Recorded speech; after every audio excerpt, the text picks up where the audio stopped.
All right, greetings. Thank you all for having me here. Thank you, Monica, for inviting me. This is my title slide, Columbia Blue. It's actually one of 3 Pantone blues that are actually approved as Columbia Blue.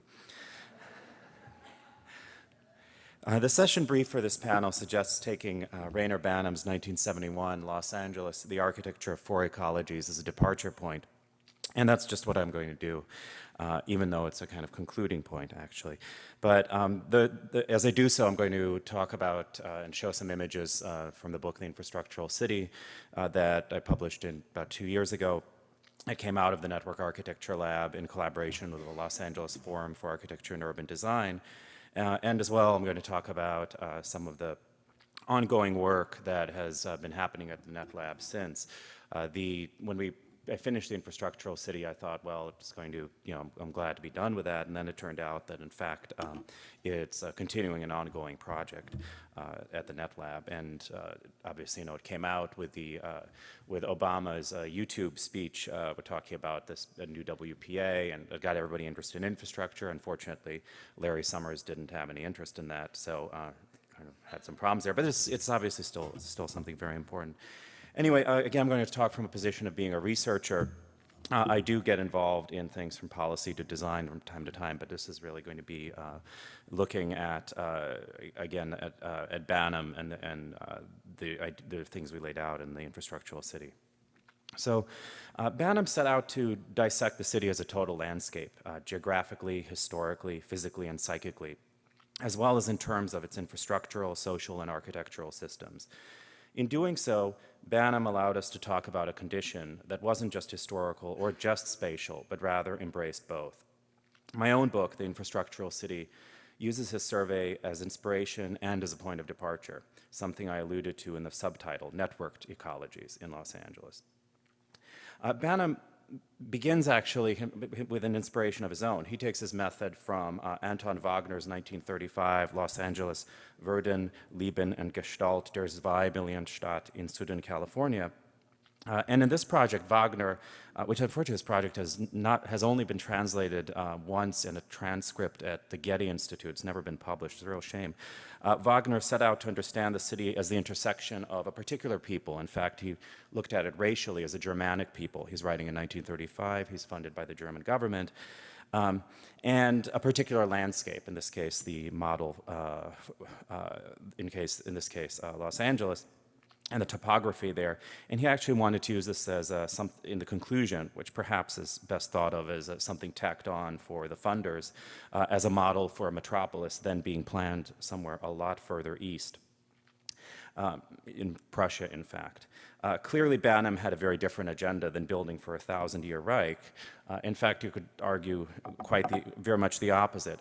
By the mid-1960s, Banham had become fascinated with the possibilities of something he called non-plan, a laissez-faire attitude towards urban planning, part of a larger project that he undertook with Paul Barker, then deputy editor of the magazine The New Statesman. In 1967, Barker ran excerpts from Herbert Gann's The Levittowners, and there's a quote from Barker, as a corrective to the usual we know best snobberies about suburbia. At roughly the same time, Barker and Peter Hall set out with what they called a maverick thought. Could things be any worse if there was no planning at all? Now remember, this is the days of modernist planning.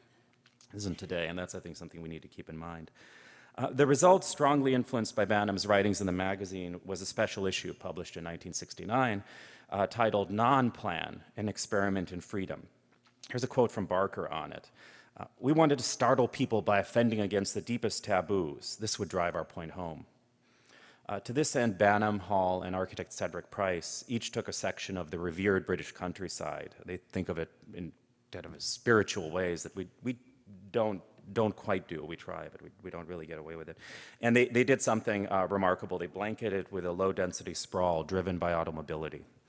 According to Barker, the reaction was, quote, a mixture of deep outrage and stunned silence. Banham did continue this at Los Angeles. he flipped the valence on the historical evaluation of the city, or at least the evaluation that was coming in the 1960s. He began to praise the qualities that others listed as redeemable failings. You might see, this is an image from the book. Post-urban sprawl, lack of an urban plan, chaotic, untamed signscape, comical roadside architecture, ubiquitous boulevards, parking lots, freeways. For Banham, Los Angeles was the greatest manifestation of non-plan to date. Conventional standards of planning do not work in Los Angeles, he wrote. It feels more natural, I put it no stronger than that, to leave the effective planning of the area to the mechanisms that have already given the city its present character, the metropolitan water district and their like, the intermediate levels of management to the subdivision and zoning ordinances, the detailed decisions to local and private initiatives with ad hoc interventions by city, state, and pressure groups formed to agitate over matters of clear and present need. So he's imagined giving up the city to these various actors that were already in place, but avoiding any kind of broader thought about things. But Banham's project is 39 years old.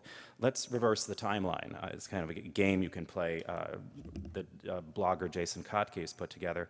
39 years before Banham, so he's 39 years, his book's 39 years before us. 39 years before Banham is 1932, the year of Hitchcock and Johnson's international style book. And obviously, as all of our speakers have suggested, none of us would have operated with, or would just operate with Banham's principles, and just as Banham would not have operated just with the international style book. So things have changed a great deal, and I want to talk for the rest of this presentation about the changes since then. And here's an image that, again from Banham's book. This is the surfurbia. He's pointing out the houses that emerge on the beachfront. And this is just the book, and this is a screenshot from the book as initially displayed on Google Books, suggesting that something is happening in our society. These days, the algorithm, unfortunately, if you go to Google Books, simply blots out the image in its entirety. But this one slipped through back in the early days of Google Books, showing there are other players out there with a certain predisposition to do a kind of violence to architecture or leave it behind. I can't imagine Banham would have been surprised to hear that Los Angeles is one of the Earth's most biodiverse places today. At the same time, that biodiversity is very much the product of imported species that have gone feral. The shot from our book is in the LA riverbed, in the concrete riverbed, with some water that's basically effluent. It's a summer, so even with the effluent there, these plants are largely in a dormant stage. And it's an opportunistic colony. The tall plant, I took the shot with David Fletcher, who wrote the essay on the LA River watershed, and he explained to me, being a landscape architect and knowing such things, explained to me that the tall plant is umbrella plant, or Cyperus papyrus from Africa. The small one to the left is sea lavender, or Limonium perezi from the Canary Islands. The small one to the right is perennial pepperweed, or Lepidium latifolium from India and Eurasia. All of these are ornamental plants. They're all on the loose now. You can forget ever getting rid of these things. They're here for good. Not only in Los Angeles, but everywhere. Nature is long gone.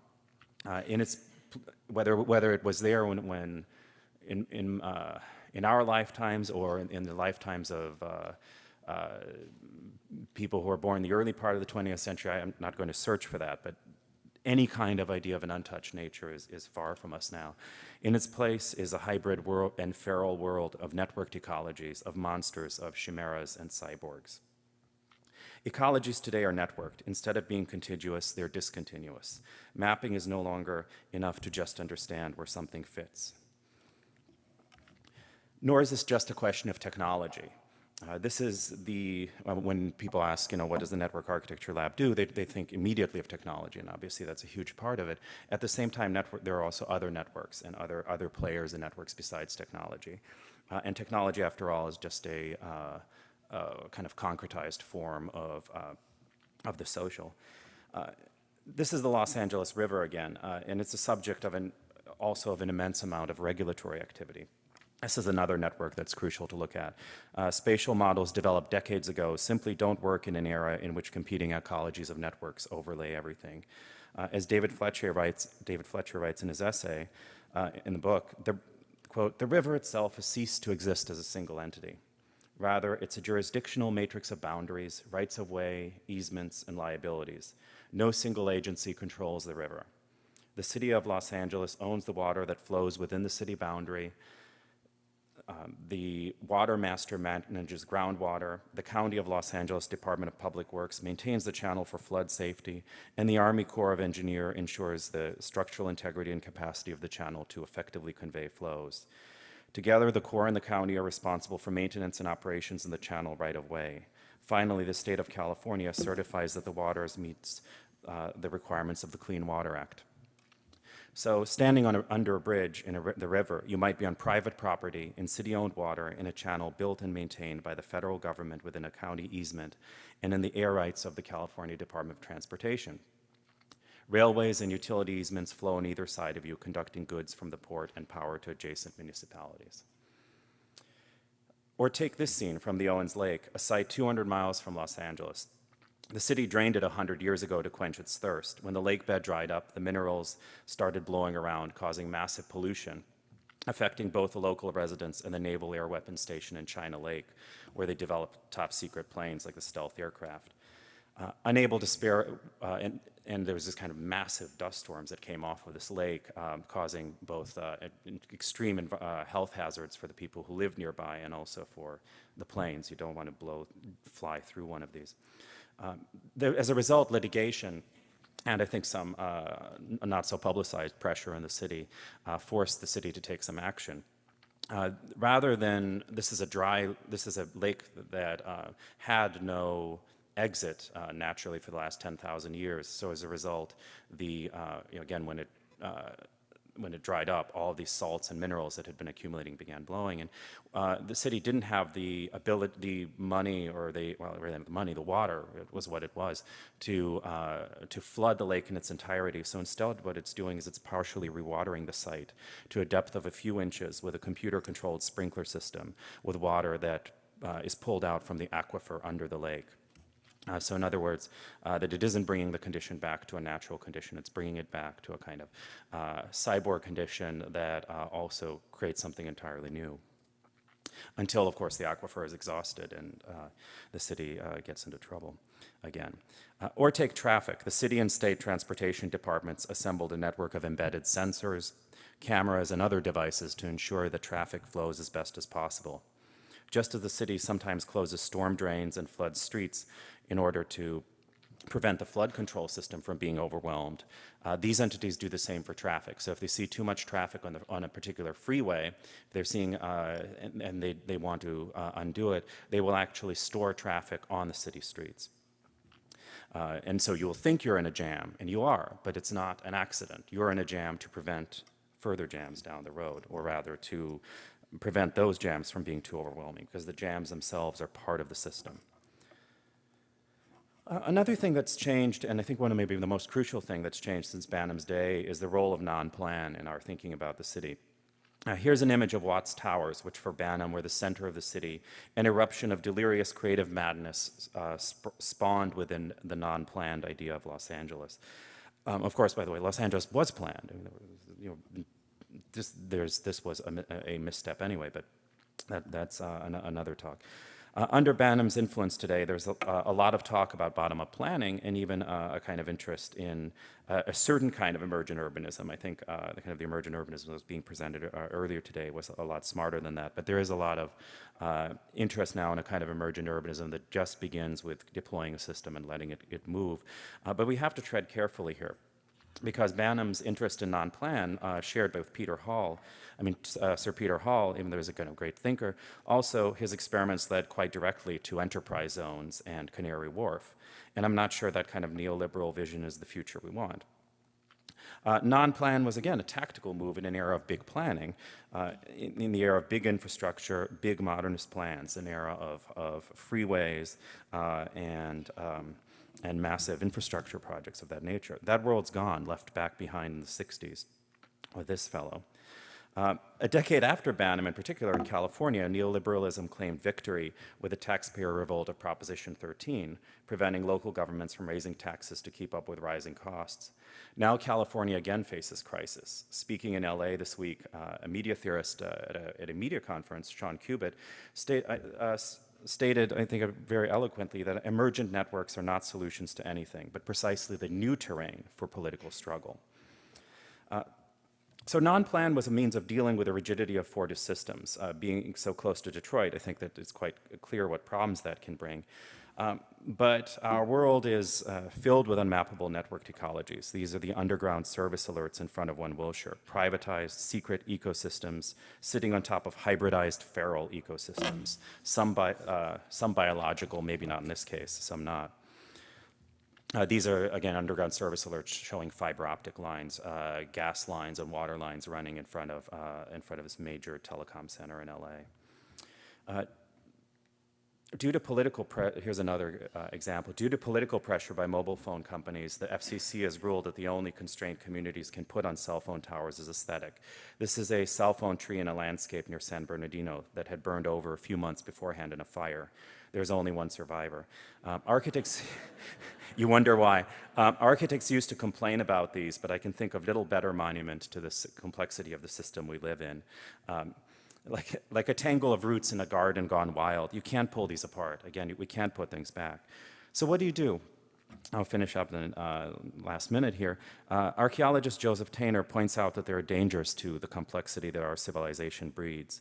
We're building highly complex, interlinked structures to get things done. Interlinked technologically, interlinked politically, over-regulated, over-technologized, over-capitalized.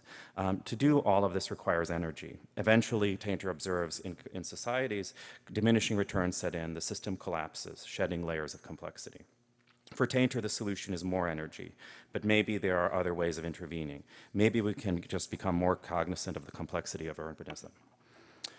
Robert Venturi argued that to address the inevitable complexity of life, architects should make deliberate mistakes in their buildings. I'm not sure if we need to do that anymore. That was a long time ago. But I'd suggest that instead of making deliberate mistakes, maybe we need to note unintended consequences that are out there, as I think some of the speakers were showing, and seek ways to take advantage of them. This means designing in time as much as space, in the invisible as much as the invisible, in code as much as in form. It means hacking. It means understanding the specifics of a situation and knowing how to game it. It means a lot of hard work. It means a lot of cunning as opposed to a lot of big systems.